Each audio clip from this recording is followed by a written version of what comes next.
I am so excited that it's Teacher Appreciation Week this week. NCSS has really been doing a lot to celebrate teachers, and I have the honor of speaking to our president today, Wesley Hedgepeth, who is a classroom teacher in the Richmond, Virginia area. And Wesley, I just kind of curious to know, when did you first know you wanted to be a teacher? Hi, Larry. Good morning, and thank you very much for the conversation on such an important week. Actually, years ago, my mom found old journals of mine from elementary school, and it said, that I wanted to be a teacher when I grew up. I also remember that when I was a little kid, I used to assign my little brother projects to do, and I actually would grade them just for fun. Um, anyway, yeah, education has always been highly valued in my family. Actually, my paternal grandmother and one of my aunts, they were both teachers, and my mom was on the local school board for a decade. It was a constant conversation in our family. And throughout my schooling, like it or lump it, I was a bit of a teacher's pet. So I think deep down, I always wanted to be a teacher. What about you, Larry? Why did you want to become a teacher? Well, I just loved school from the very first day I set foot as a kindergartner in our elementary school. And I tell this story to a lot of people. When I was in fifth grade, I had a teacher. His name was Mr. Busher, and he really let us just kind of like take over the classroom with really fun things. And I got into the history of US presidents when I was in fifth grade. So I had a little display stand set up, and each week I'd have a different president featured with fun facts about them.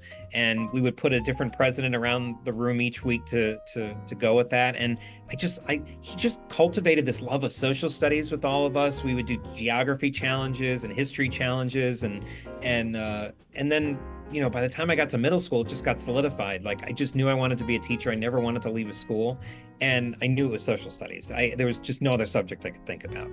Um, Mhm. I don't know. What's a moment though you're really proud of when you look back at your teaching career so far?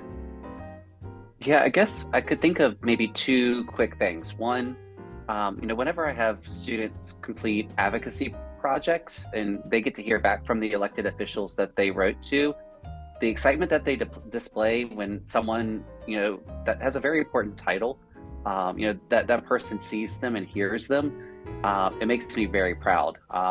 Also, when my students, my seniors in particular, excitedly get to go and vote for the very first time and they share that with me, that's an awesome feeling. And just secondly, more broadly, watching my former students thrive, keeping up with them on social media, watching them develop into thriving members of society, and some of them actually becoming teachers themselves. That's always the best.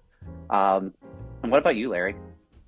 I would say so. I was a middle school teacher. I taught seventh and eighth grade, and I just loved being in a middle school. It was great energy, very exhausting a lot of times, but just a lot of great energy. And it's just these little moments. I can just add them up over the years of just these comments that my students would say when they realized something profound about something we were studying. And I remember I did this project with our English language arts teacher. We would open up our removable walls, and we would do these joint classes together. And one of our projects was looking at different Supreme Court cases, and we actually had students research them, and then they had to debate them with each other and talk about whether they were for or against different perspectives. It was so much. It was so enlightening to have them say things like, I didn't think of it this way. Oh, this is tough, or this is really hard, or this wow, I changed my thinking on this. And and sometimes they wouldn't want to get assigned a certain perspective because they're like, no, I don't believe that, I believe this. I'm like, well, this is a debate, so we need to debate this. But it's just every moment, the comments, the questions, and I have just have those little moments. I have thousands of them in my head of just these little moments where I thought maybe the day was not going the best, or it was really challenging, or I wasn't sure, we were getting through. And then all of a sudden a student would come up and say, like, I get it. I get it. I got to learn more about that. And I love those moments. They're the heart of what we do. So, Wesley, teachers are getting a lot of love this week. And I think for us at NCSS, every week is Teacher Appreciation Week, or at least we'd like it to be. What is one thing you would want to say to our members and viewers in celebration of this week? Mhm. Yeah, we educators, we provide the greatest hope our world has for a brighter future. and no subject is more important than the social studies. We prepare our students not only for their experiences in college and careers, but also civic life. And we're the ones that get them to commit to a life of inquiry and informed civic action. We impart our passion for social studies upon our students daily. And while not all our students will love the content as much as we do, we do teach them vital skills such as critical thinking and inquiry, right? Collaboration, communication, corroboration, so many valuable skills.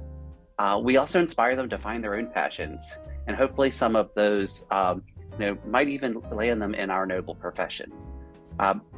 We spend long hours making sure that our lessons engage all of our students and make the learning fun. We rise to the momentous task of engaging large classes of diverse learners with diverse needs multiple times each day. We often do all of this while managing many other tasks with little time, support, and resources. And we regularly make personal sacrifices to make sure all of our students' learning thrives and doesn't suffer. And we do this despite the challenges because we love our students, we love our subject matter, and we have high hopes for our civilization. My last piece of advice is that teachers, when you receive a thank you letter from a student, hold on to that, collect them, assign a place to store them. These are some of the greatest motivators, and for myself and maybe for you as well. You can read those letters when you need just a little bit extra motivation, or if you're feeling particularly down. Some of those letters I've held on to still bring me to tears. So I just want to say thank you, teachers. You are awesome. Thank you, Wesley, for your teacher leadership. Thank you for being such an outstanding teacher, such a vocal supporter of the teaching profession. And I echo what you just said to all of our members, anyone viewing this today, you are awesome. Thank you.